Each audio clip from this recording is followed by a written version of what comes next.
tomorrow at 9 on BBC One and iPlayer.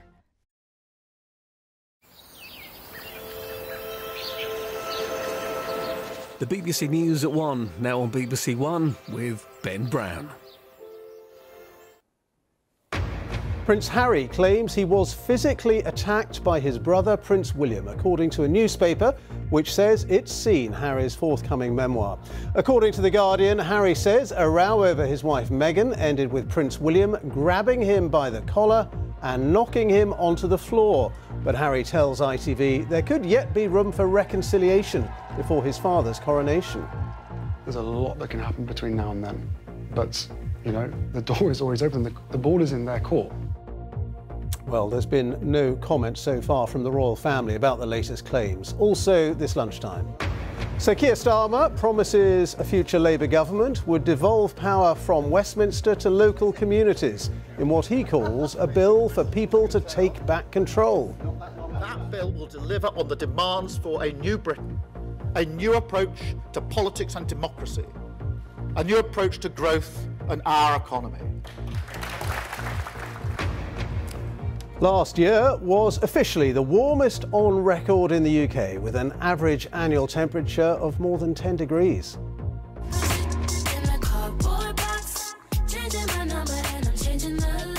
And will more success flow for this girl band after they scooped the BBC's Sound of 2023 award? And coming up on the BBC News Channel, tears for Emma Raducanu, who rolls her ankle and is now in a race to be fit for the Australian Open in 11 days' time.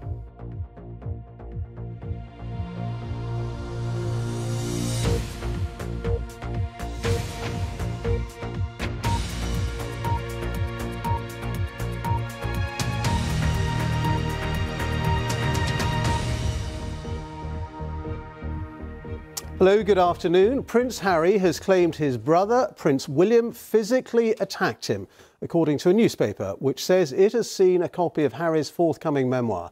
The Guardian says the book has details of a row between the brothers in 2019 over Meghan Markle, Prince Harry's wife. It quotes Harry as saying that William grabbed him by the collar and knocked him onto the floor. Well, so far the royal family have made no comment. This report from our royal correspondent, Nicholas Witchell. I don't know how staying silent is ever going to make things better. So says Harry in the latest trailer for the interview he's given to ITV, setting out his grievances against his family. Grievances which are to be set out in startling detail in his book Spare, to be published worldwide next Tuesday. The Guardian's New York correspondent has obtained a leaked copy of the book, and in it, he says, Harry gives details of a physical attack on him by his elder brother. It evidently happened in 2019 at Harry's home inside Kensington Palace. According to this account, the brothers had an angry confrontation. William called Meghan difficult, rude and abrasive. Harry said William was parroting the press narrative. Then, according to the Guardian account, the confrontation escalated until William grabbed me by the collar, ripping my necklace, and knocked me to the floor. I landed on the dog's bowl, which cracked under my back, the pieces cutting into me. I lay there for a moment, dazed, then got to my feet and told him to get out. William left, then returned, looking regretful, and apologised. Harry, it appears, has no regrets about sharing private family moments. He's challenged by Tom Bradby in the ITV interview. Wouldn't your brother say to you, Harry, how could you do this to me? After everything we went through, wouldn't that be what he would say? He'd probably say all sorts of different things. Some people will say, you have railed against invasions of your privacy all your life. But the accusation will be, here are you invading the privacy of your most nearest and dearest without permission. That'll be the accusation. That would be the accusation from the people that don't understand or don't want to believe that my family have been briefing the press. So, amid all these attacks on his family, what does Harry see as his future? If you're invited to the coronation, will you come? There's a lot that can happen between now and then. But, you know, the door is always open. The ball is in their court.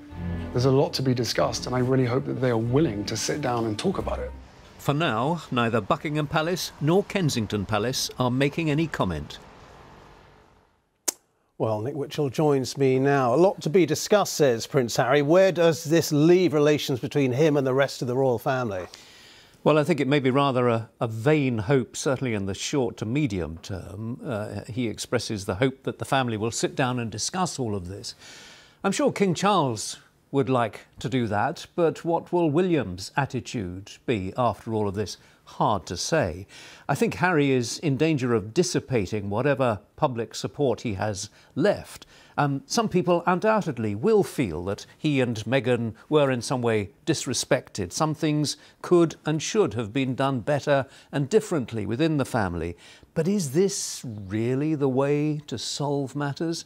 I thought he was perhaps rather unconvincing in his answer to Tom Bradby's question, how do you justify invading the privacy of your family in this way? And all he could really say was, my family has been briefing the press, which is rather an obsession of his. There's an interesting line from Martin Pengelly, the Guardian journalist, one of the few people who's actually read this book and who's gone public with what he's found there. He says, Harry's resentment of being the spare is the unifying theme of his book. In other words, the suggestion that Harry has never really been able to come to terms with the fact that he is the younger brother. How sad is that? Nick, thank you very much. Nick Witchell there, our royal correspondent. The leader of the Labour Party has been setting out his vision for government in a speech promising to devolve more powers to communities. Sir Keir Starmer said that if Labour win the next general election, they will introduce what he calls a take-back control bill that would transfer power from Westminster to communities across the country. Here's our political correspondent, Damien Grammaticus. Sir Keir Starmer's Labour Party has a sizable lead in the polls, so this speech had a clear aim, to engineer a way to cement that by appropriating the message that had such success in the Brexit campaign. He's offering voters greater control of their lives and communities, tangible improvements, he says, the Tories have failed to deliver. We will embrace the take back control message, but we'll turn it from a slogan into a solution, from a catchphrase into change. We will spread control out of Westminster, devolve new powers over employment support, transport, energy, climate change, housing, culture, childcare provision and how councils run their finances. And we'll give communities a new right to request powers which go beyond even that. And he's still trying to distance himself from his predecessor as Labour leader Jeremy Corbyn, saying his government would fix problems he says the Tories have created, but not by promising big spending. But let me be clear, none of this should be taken as code for Labour getting its big government chequebook out. Of course investment is required. I can see the damage the Tories have done to our public services as plainly as anyone else. But we won't be able to spend our way out of their mess. It's not as simple as that. So this message was that the government has lurched from crisis to crisis, offering only sticking plaster solutions.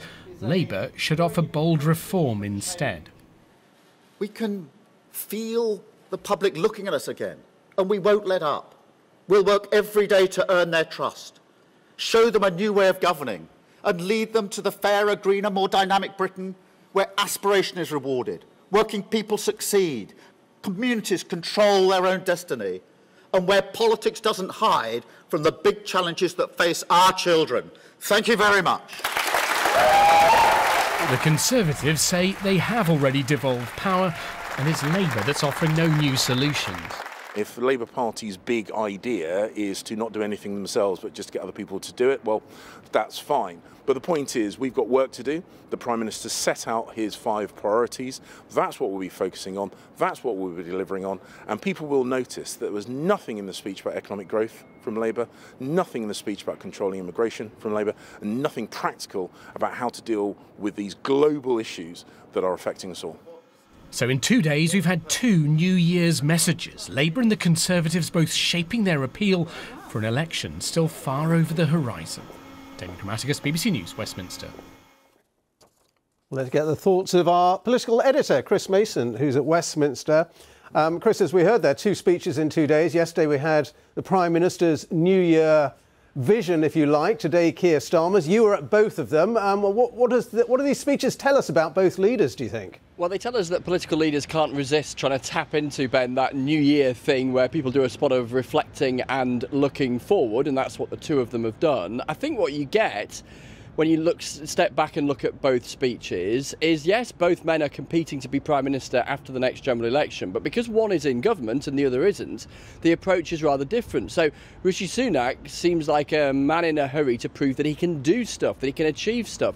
Hence those promises that he made yesterday, some pretty achievable, others a little more vague, so that he can say, look, this is what I said I would try and do, and this is what I have done come the election. From Keir Starmer's perspective, quite limited in terms of specifics. He doesn't want any sparkly ideas as he might see them nicked by the government and implemented in advance, but trying to shape an outlook, a broad vision of what Labour in government would look like. And really striking that he should cloak himself in the language of Brexit. This is a man who campaigned for Remain, wanted a second referendum on Brexit, now using that phrase, take back control, that slogan, to describe his plan to push power away from Westminster. One of the things to keep an eye out on this afternoon, an expectation the government is going to be saying something pretty soon about strikes and new laws to limit the impact of industrial action, something Labour oppose. A clear dividing line there between the two big parties here. OK, Chris, thank you very much indeed. Chris Mason there. Well, speaking of strikes, rail passengers are facing a third day of disruption this week. This time it's the drivers' union ASLEF who are on strike over pay, and they're warning they may escalate their action. The strike by thousands of drivers at 15 rail companies comes in the middle of two 48-hour stoppages by another rail union, the RMT, meaning a week of chaos on the railways. Well, our transport correspondent, Katie Austin, is at Waterloo Station in London for us now. Katie, how much disruption is there today? Well, many of the affected operators are running no trains at all. Some of them are running a limited service. There are some trains in and out of here at Waterloo, for example. And yes, it is train drivers in the ASLEF union taking action today. ASLEF says with the cost of living going up, its members need a pay rise. And so far, they say there's been no official offer put to them by the train company's representatives. And the leader of ASLEF says that he thinks members are prepared to take action for as long as it takes, and could even step up the action they are taking. It could intensify. Now, the RMT union has already had an offer from train companies, which the union rejected. Now, that was a 4% pay rise one year, a 4% pay rise the next year, but with conditions attached, many of which the RMT are unhappy about. The rail delivery group, which speaks for those train companies, told me they do feel they're getting closer to making an offer to the ASLEF union, but they also say, again, reforms have to be on the table to free up the money for a pay rise. Work is clearly going on behind the scenes towards putting firm proposals forward to ASLEF, and we know that there will be meetings on Monday between the rail industry, the rail minister on behalf of the government, and the union leaders. OK, Katie, thank you very much. Katie Austin reporting. Last year was officially the warmest in the UK on record. The Met Office has confirmed that for the first time, the average annual temperature in 2022 was more than 10 degrees Celsius. That means the 10 warmest years on record in this country have all been in the last 2 decades. Clear proof, say climate scientists, of dramatic climate change. Here's our climate editor, Justin Rowlatt. Remember the hot summer with those record-breaking high temperatures? Well, it wasn't just the summer that was hot. The spring, the autumn and the winter was too. In fact, every month except December was hotter than average. So why are we seeing these record temperatures? The answer is climate change, according to the Met Office. It calculates that without human-induced global warming, we would expect a year as warm as last year once every 500 years. In the current climate, we can expect one every 3 or 4 years. And last year's mild temperatures are part of a long-term pattern. This graph shows the coldest and hottest years ever recorded in the UK.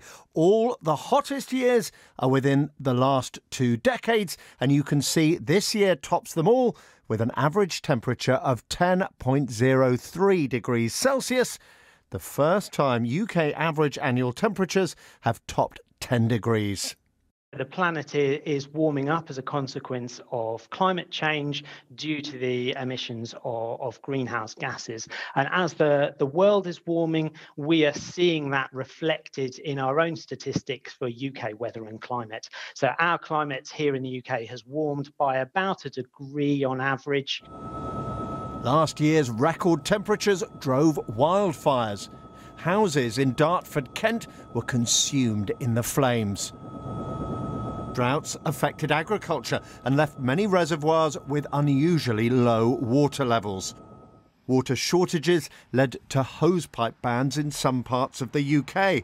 Meanwhile, global greenhouse gas emissions continue to increase. Last year is expected to have been the 4th or 5th hottest year ever recorded worldwide, and climate scientists believe this year is likely to continue that trend.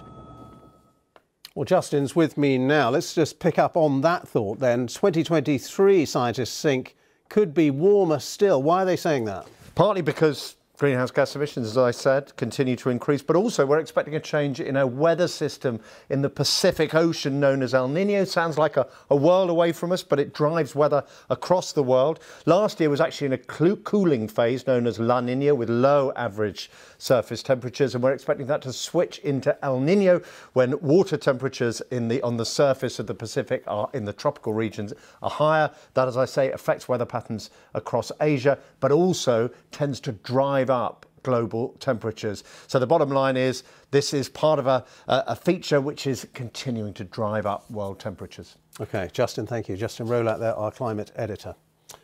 The government says that farmers in England will be paid more public money for protecting the environment and producing food more sustainably. The farming minister, Mark Spencer, made the announcement at a conference in Oxford, and our rural affairs correspondent Claire Marshall was there. Many species and habitats in the UK are under severe pressure, and conservation groups had been concerned about the Truss administration's approach to farming subsidies. When a scheme to reward farmers for helping the environment was paused, it was called an attack on nature. Today, the farming minister, Mark Spencer, speaking at a conference in Oxford, announced that there would be more money in the post-Brexit payment scheme for greener farming. This is a huge step in the right direction. This is about listening to those people who are delivering on the ground floor. It's about achieving our environmental ambitions as a government, but also making sure farming is sustainable for the next 3 or 4 generations.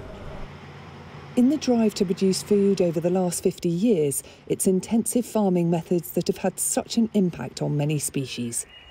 Now the promised money, creating hedgerows, taking care of the soil, planting trees, will try to reverse these impacts to take greater care of the natural world. However, some farming groups are worried about the lack of detail. What about food security?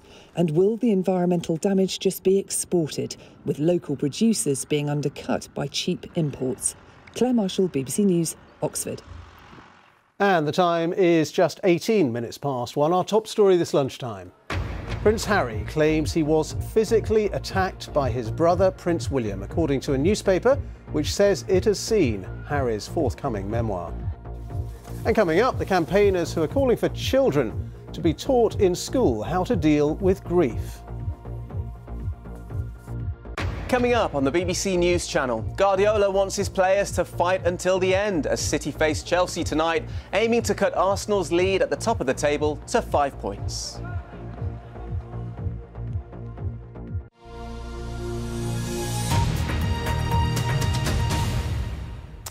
Tens of thousands of mourners have gathered at the Vatican for the funeral of the former Pope Benedict, who died on New Year's Eve.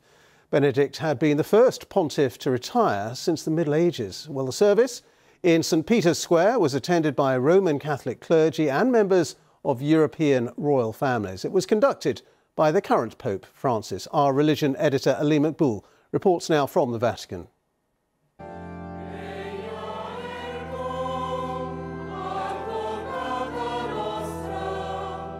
Before the largest church in all Christendom, in front of a crowd of 50,000, he was brought for one final time to spontaneous applause.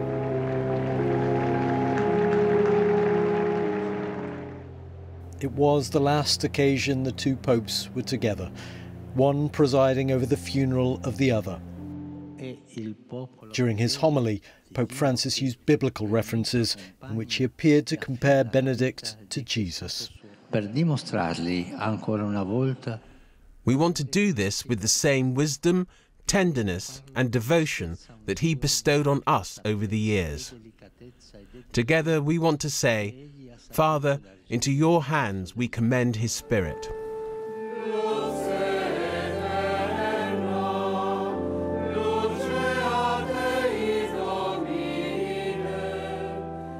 In the crowd were an estimated 4,000 members of the clergy and many who admired the Pope Emeritus as a theologian and intellectual. Although, of course, Pope Benedict wasn't a sitting pope when he died, a lot of the liturgy, a lot of the rituals are those that we've seen through the ages at papal funerals. Unusually, though, at this funeral, for the first time in centuries, prayers are devoted to both petitions to God for both the previous Pope and the current one. And there was a final farewell prayer. Inside the coffin with Pope Benedict, a deed detailing his achievements. It included a line about his role in tackling abuse that's riled some of his critics. There are others, though, who called out as the service ended that Benedict XVI should now be made a saint. Aline McBall, BBC News at the Vatican. The Football Association says there has been an increase in the amount of abusive chanting at grounds in the last few months, including some about the Hillsborough disaster. The FA has condemned the chants, but there are calls for clubs which fail to crack down on the problem to be fined or to have points docked. Nick Garnett has this report. Always the victims, they're shouting, a chant linked to events at Hillsborough in 1989. This is a group of Everton supporters 4 months ago. And again, the sun was right, they chant, you're murderers. Manchester United fans on their way into Anfield last year. The chants date back to the lie that Liverpool fans were to blame for their own deaths. But the lie and the taunts have never gone away. Some believe it's getting worse and action needs to be taken. Something's got to be done drastically, and I have asked the FA, yes, you should fine the club heavily or deduct points. That's the only answer. In a statement, the FA says, "We are very concerned about the rise of abhorrent chants in stadiums, and we strongly condemn this behaviour." But Liverpool's manager wonders if fans should just ignore the abuse. But mentioning it and going against it is absolutely what we have to do. But it might lead to the situation that they sing next time even louder if they wanna hurt us, and then it's about us. How much does it hurt? Tragedy is always picked on purpose, whether it be Rangers fans over the Ibrox disaster, or Spurs supporters over anti-Semitic abuse, or here at Old Trafford, Manchester United supporters taunted for years over the Munich air disaster. On the fringe of a Munich airport lies the wreckage of an airliner. The plane crash as Manchester United were on the way home from a European game killed 23 people. It was the club's darkest day. No classmates! Liverpool fans chanting Munich at Old Trafford 4 years ago. It's not just on the terraces. Some of the strongest abuse is directed online. It's disgraceful. I mean, I've been threatened to be raped. Lou Brooks's brother Andrew was one of the 97 who were killed at Hillsborough.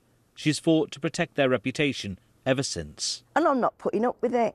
You know, I'm hopefully about to take the third trial to court and potentially a fourth at the moment, because I'm not tolerating it. Just this weekend, homophobic chanting was heard during a game between Nottingham Forest and Chelsea. The club and the police are investigating. The Premier League says it is treating the issue seriously, but in the grounds and online, the abuse continues. Nick Garnett, BBC News. The government has confirmed it will not go ahead with a controversial plan to privatise Channel 4. The broadcaster, which is funded entirely by adverts, will remain in public ownership. Instead, the government wants reforms to allow the channel more flexibility to create content and to make money from its own content.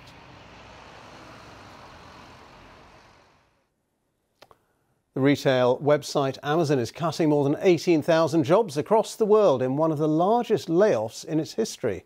It's understood jobs will be lost in the UK and Europe as part of the plan to cut costs. Amazon, the world's biggest retailer, employs around 1.5 million people globally. Now, in the UK, a child loses a parent every 22 minutes. Well, now campaigners are calling for children to be taught in school how to deal with the grief when a close relative dies. The campaign is being supported by a 12-year-old girl who recently lost her mother, as Phil Mackey reports. I was 10 when my mum passed away. This is Imi Leith. From there, it got progressively worse. She's 12 now and was 10 when she lost her mum Kerry to cancer. What kind of impact did it have on your family after? It was difficult. She's talking to her friends at Albury Wells School about her bereavement. Would it have helped if more people spoke about it and stuff? I think it probably would have been better to talk about my feelings more. It was incredibly difficult for the rest of the family too. Sister Rebecca, brother Josh and dad Richard. Is there a good age at which this conversation can be had? If you'd have asked me that when Kerry passed away, I'd have probably given you a different answer. I was frightened at that point about, what to talk to them about, what kind of conversation do you have? And we were really lucky that John kind of walked into our home that morning, not just as a person who'd come to collect a body, but he took the kids aside and said, this is about you. So this is the room here that we arranged funerals in. He's talking about John Adams, who not only helped organise Kerry's funeral, but also gave them bereavement support. He lost his own mum at 12 and is leading a campaign for this type of discussion to happen in every school. It's about helping to instil some compassion and empathy into classrooms across the UK, helping teachers with signposting and tools and knowing how to communicate with children, and also about giving tools to young people to see them through the rest of their lives as well. Are you coping with it better than you did before? Just being able to talk to people about it has helped so much more than before. Back at school, it's been a good chance for the children to discuss a really difficult subject. So how does it feel for you guys to listen to this, and how's it been just asking questions about it? It's a bit weird sometimes. I feel like sometimes we're invading your privacy or whatever. Dealing with their mum's death was the worst thing imaginable. They were lucky they have each other, but think lessons at school will leave other children better prepared for bereavement. Phil Mackey, BBC News, Shropshire. The R&B girl band Flow have been named the winners of the BBC Sound of 2023 award. Previous winners of the prize, which showcases the next big stars in music, include Adele and Sam Smith. Here's our music correspondent, Mark Savage. Hi guys!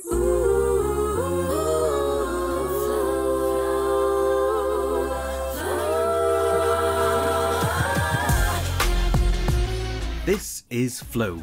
Stella, Renee and Georgia. Put together through a series of gruelling auditions, they spent 3 years in writing camps and dance lessons before releasing their debut single last March. It was a risk to release Cardboard Box. A couple of people were kind of maybe we should build towards it, but we definitely saw that as being the first and then constantly topping it. You may be crying, but boy, I'm not stressed. Their plan worked. Everyone from Missy Elliott to the Sugar Babes gave Flow the seal of approval, and now they've been named the BBC's Sound of 2023. They got the news from a former nominee. Yo, what's going on, Flo? It's Storms here.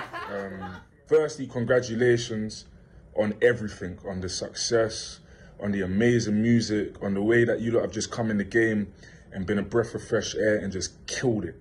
I think it's time that I congratulate you guys because you lot are the very worthy winners of the BBC Sound of 2023. Over the last 21 years, the BBC signed-off list has predicted success for everyone from Adele and Dua Lipa to Sam Smith and Lady Gaga. Flo said they'd celebrate their victory with a trip to the tattoo parlour. Oh yeah, we need to get another matching tattoo. Soon our body's just going to be covered with, like, we're really just going to look like the same person at this point. You're not even going to be able to identify our dead. Flo, congratulations to them. Right, let's look at the weather forecast for you now. Here's Ben Rich. Hi, Ben. Hi there, Ben. That was the sound of 2023. The feel of 2023 so far has been mild, and it is set to stay that way through the next few days. Fairly tranquil scene for a weather watcher earlier on in Cornwall, but the winds will be picking up through the rest of today into tonight. We'll see some rain pushing its way eastwards as well, all tied in with this area of cloud on the satellite picture. And where you see this hook in the cloud here, that shows that we are developing quite a deep area of low pressure passing to the northwest of us. Ahead of that, a band of rain, some of that heavy, accompanied by squally gusty winds. But for much of England and Wales this afternoon, there will be some brighter glimpses. The winds really starting to strengthen, particularly in western Scotland. Those were the wind gusts, and these are the temperatures, 9 to 14 degrees, certainly above where we should be in early January. But as we go into this evening, this band of rain, this active weather front will push southwards and eastwards with some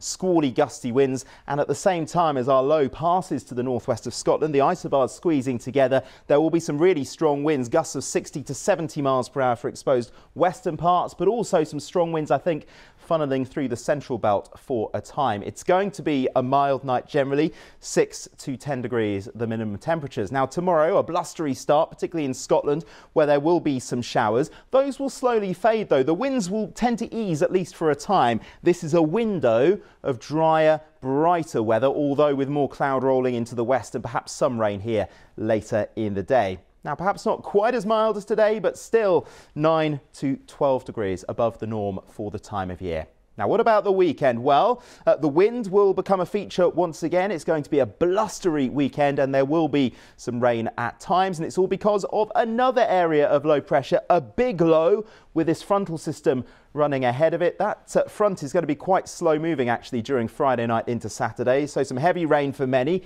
clearing the eastern side of England through the day. Behind it, some spells of sunshine, but plenty of heavy, blustery showers, maybe the odd rumble of thunder. Temperatures again between 9 and 12 degrees. And through Saturday night and into Sunday, that area of low pressure again is going to pass to the northwest of the UK. Lots of white lines, lots of isobars on this chart. That shows that we'll have some strong winds to take us into Sunday. It's a sunshine and showers day. Some of the showers heavy, thundery with some hail, wintry over high ground in the north, a little bit chillier, but 7 to 9 degrees, still pretty good going for this time of year. Ben. Thank you very much indeed. And a reminder of our top story this lunchtime.